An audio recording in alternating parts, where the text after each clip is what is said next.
Good morning, Rabotai. Breakfast and the class today is dedicated in loving memory of Albert David Misri Alav Shalom Le'ilui Nishmat Avraham David Ben Yafa, sponsored by Linda and Morris Misri and family. The breakfast and the class is also dedicated in loving memory of Shimon Ben Sarvi and Rahamim Alav Shalom, sponsored by his son Isaac Simantov. Yes. The class and breakfast are also dedicated for Wash Hashanah of Meir Ben Adelia, sponsored anonymously, and as well in loving memory and Lilu Nishmat Esther Bat Victoria Aleh Shalom, sponsored by the Shwai family. The whole week of the Kobru is dedicated in loving memory of Sam Yisai, Lilu Nishmat Shlomo Ben Rivka Alav Shalom, sponsored by his son Isaac. Baruch Atah Adonai Eloheinu melech haolam she'akol niyeh b'dvaro. Amen. Okay, Rabotai, we've got something really beautiful for you today. And that is something that, if you look at the parasha that we're learning, we have something that sticks out. If you're paying attention, you'll notice a magnificent thing. And this is the idea that was put forward by the Kotzker Rebbe. The Kotzker Rebbe was very, very, very famous for a lot of things, but nothing more than a piercing dedication to emet and to truth. To say things exactly as they are, not to overstate them, no hyperbole, to have the humility. It was unbelievable. Many of his teachings revolve around this unbelievable dedication to emet. So he asks a fascinating question. We see in the beginning of the parasha, the Torah tells us that Avraham Avinu, yukachna me'at mayim, take a little bit of water, rachatzu raglechem, wash off your feet, yisha'anu tachat ha'etz, rest under the tree. Everyone, he's sitting there blowing them with the leaves like they're in the Bahamas. He puts a leaf around their neck. He's singing aloha. He's shaking like in front of them. You're imagining all the things that Avraham Avinu was doing for these malachim. He prepares for them meat. He prepares bread for them. And in the end of the day, Rabotai, this entire act of chesed that the Torah spends pasuk after pasuk after pasuk doing, actually it amounts to nothing. Because the malachim, like we said yesterday, they didn't need to eat it. And yet, we know that Avraham Avinu plants his tent at a crossroads in the desert.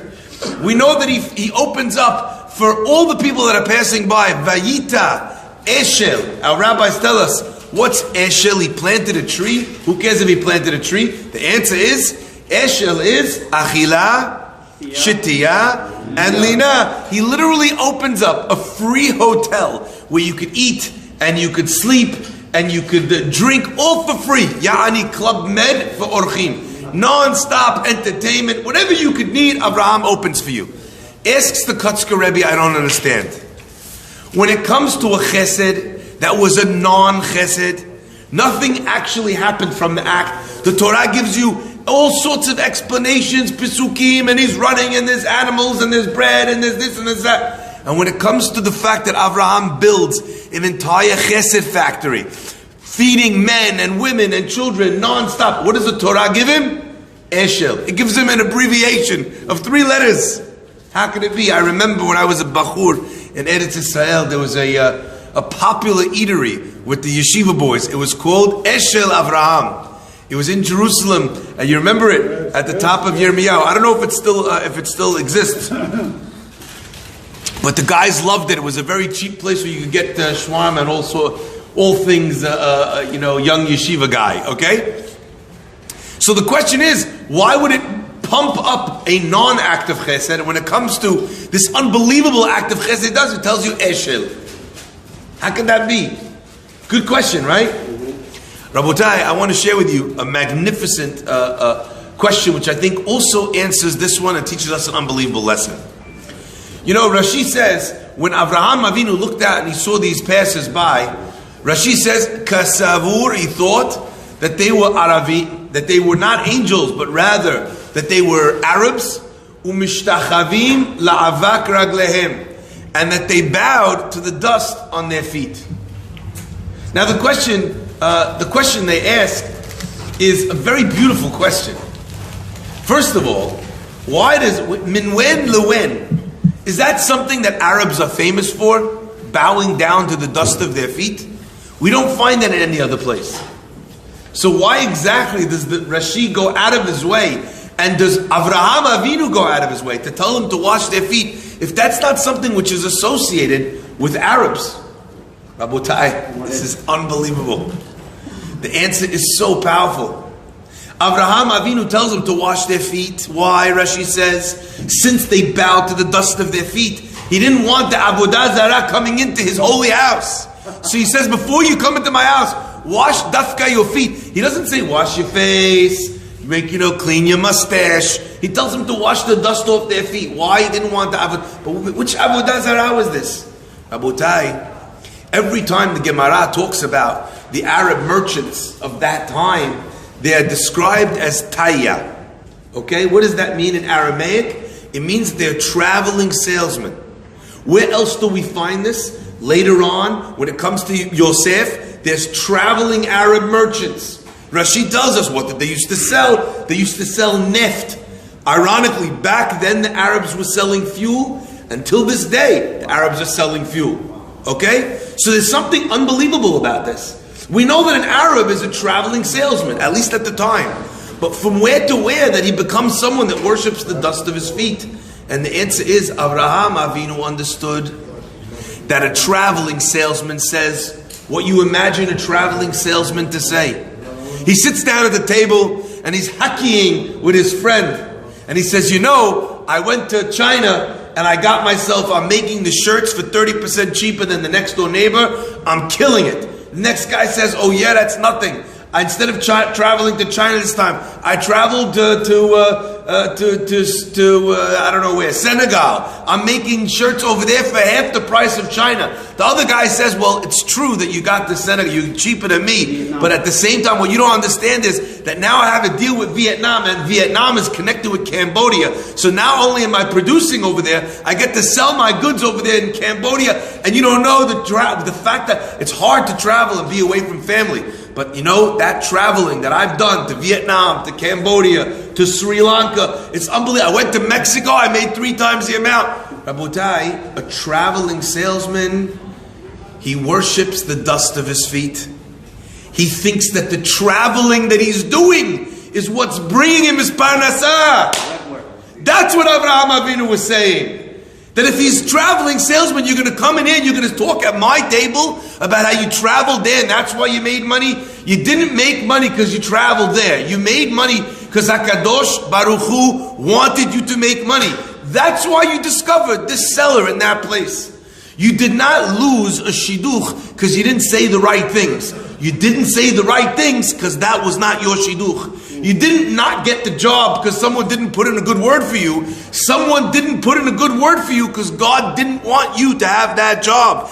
You're bowing to the dust of your feet and making that the prime owner of the destiny of your life. That's Avodah Zarah. Avraham Avinu was famous for being the person who was able to explain to people that the various powers of the world that they worshipped at the time, all of them, each one was fleeting. And although they thought that the sun powered this, and the moon powered that, and the rain powered something else, and the winds powered a third thing, Avraham Avinu was the one that said, HaKadosh Baruch Hu is misovev lechol asibot. He's the one that makes them all twist, and one that makes them all run. Avraham Avinu therefore told them, don't bring that into my home. Wash your feet. Your travels didn't make you any richer, and your travels didn't make you any poorer. Fascinating. Rabotai, according to that, we understand the answer to the Kotzker's question. You know why the Torah spent all that time telling you about the great effort that Avraham Avinu put into an act that actually wasn't even a chesed at all. He didn't help the Malachim even a drop by serving them food. And you know why when Avraham Avinu does the most incredible acts of chesed and he feeds the entire population, all of the traveling people in his eshel, all he gets is an abbreviation, 3 letters, eshel, achila shtiya lina, answers the Kotzker, because the results of a person's actions are never in his capacity to control anyway. It doesn't matter if it turned out to be a chesed. It doesn't matter if it turned out to not be a chesed. What's my part in my life? Not achieving ends, but putting in effort. Ultimately, that hishtadlut is the only thing that I get to manage. I cannot make myself money. I could put in the effort. I cannot get myself a shidduch. I could put in the effort, I could clean myself up, I could speak nicely, I could treat someone to a beautiful dinner, I could make them think that I'm a good husband, at least until they marry me, right? There's lots of different things that I could do. I could try my best, but ultimately the results are beyond my power. So therefore the Kotzka says, the Torah goes through an entire litany of Avraham Avinu. In the end, it's not even a chesed. A lot of times, a person sees they're giving tzedakah to someone, the guy comes hobbling on his crutches. You feel bad, you give him the money. As he's walking out of the synagogue, you see the guy take the crutches, he puts them in the back, he's walking into the taxi, no problem. You feel like a dib, you were swindled. What a chaval, I gave the money for tzedakah and it wasn't even tzedakah. Don't worry, says the Torah. I decide where the money went to. You decide if it leaves your pocket. Fascinating. That's the Ba'al Chesed. What happens after that? How do I know? Menen Luen. How could I possibly understand that? Rabotai, we learn that theme in this week's parasha again and again and again. We know that Avraham Avinu is challenged with the greatest challenge of all. He's challenged with the challenge of bringing his son to the Akedah. And what's fascinating to me is on the way to the Akedah, this Satan is sitting up there in Shamayim having a conversation with God. He says, "Oh, look, he's bringing his son to the Akedah. Look, he's achieving the greatest thing he could ever do. He's giving you everything, HaKadosh Baruch Hu." And the Satan says, "Let me go and test him a bit. Let me see if he can make it through me." The Satan goes down, says the Gemara, and he appears to Avraham Avinu. He appears in the form of a river. Avraham Avinu sees a river in front of him. It's blocking the path to the place where he's supposed to go for the Akedah. The Midrash tells us, Avraham Avinu sees the river, doesn't hesitate. He walks in the river, gets to his knees, to his waist, to his chest, to his neck, until it gets to his nose, and then the Pasuk says, Higiu mayim ad nafesh, the waters had reached his soul, and at that moment, Avraham could not go any further. The river disappeared. I learned two unbelievable lessons from this midrash. Lesson number one: we like to think of the Yetzer Hara as some sort of voice on our shoulder, but what we're learning from this midrash is that the physical river that stood between him and the mitzvah, that's also the Yetzer Hara.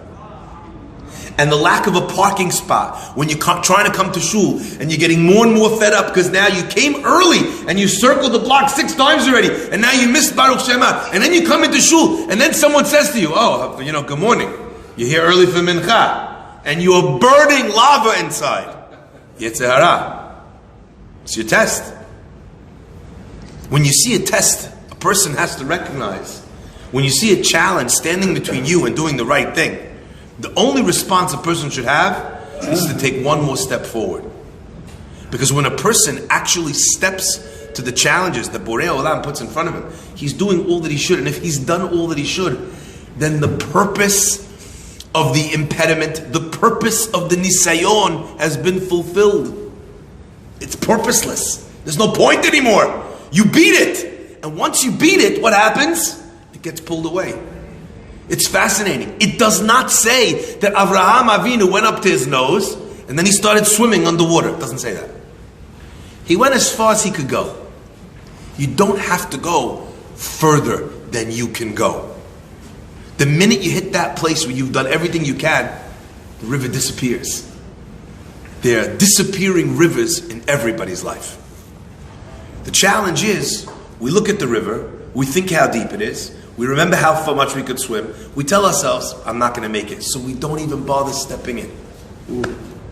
But what would happen if we did? The Kotzker Rebbe tells us, you were never being measured by the results. The results were not in your hand. The effort's in your hand. Who gave you permission to not step into the river? I hear this from somebody all the time. Someone said to me, Rabbi, I have a tremendous fight with a member of my family, with my own mother. And I don't know what to do. And I know she's the type of person, even if I ask her for forgiveness, she always sees it her way, she's not going to forgive me. It's very hard for me to go to speak to her. And I know anyway it's going to fail. If I know anyway it's going to fail, do I have an obligation to ask for forgiveness? It's an exercise in futility, which I always say would be a great name for a gym. Either way, he says it's an exercise in futility. Do I have to? I said to him, since when was the other person's choice to forgive you? Since when was that part of your mitzvah? That was never in your hands. So you're telling me something which is completely unrelated material. Rabotai, this is true in marriages that we have. I'm going to give, and the other person's not going to do. What does that have to do with anything? If you're getting divorced, fuck, I'll get divorced. But if you're not getting divorced, you're here, you give everything. Who cares what they give? You promised to give everything. You didn't promise to give everything in the ketubah so long as she made me fantastic lahm ba'ajin. Doesn't say that in the ketubah. I never saw a ketubah that says, Ana, ozin, ve'eflach, ve'okir, I'm going to do everything. Imhi osali lahm ba'ajin. I never saw that. Maybe from now on I'm going to give people some bad ideas. I'm going to get a beautiful, ketubah. They make ketubahs today in all sorts of beautiful shapes. This new ketubah is going to be in the shape of a lahm ba'ajin. Just to give over the spirit of the idea. Maybe that's what's going to happen. I don't know. Mechila to the woman that gets lahm ba'ajin ketubah. I take full responsibility. Rabotai, the world suddenly, when a person sees the world through this lens, the world shrinks. It becomes from something which is big, bad, and scary, difficult, impenetrable, unconquerable. It becomes something which actually is completely within a human being's purview. Because you're not meant to be bigger than the size of your own skin. All you have to do is put out everything that you can, and then you've done your bit. And then the Torah will sing the praises of a person who went all out for a chesed that did nothing. Unbelievable. And the fact that one other time he did everything, Eshet. Hashem should help each and every one of us to achieve our maximum potential, to be able to give with energy, with devotion, with verve, with vigor. And through that process, if we feel like we have done everything we can put our heads on the pillow at night thinking, I did everything that the Borei Olam would have wanted me to do in my life. And Be'ezrat Hashem, through that, He'll give us unimaginable blessings. Baruch Adonai Le'olam. Amen ve'amen. Rabbi Chananya.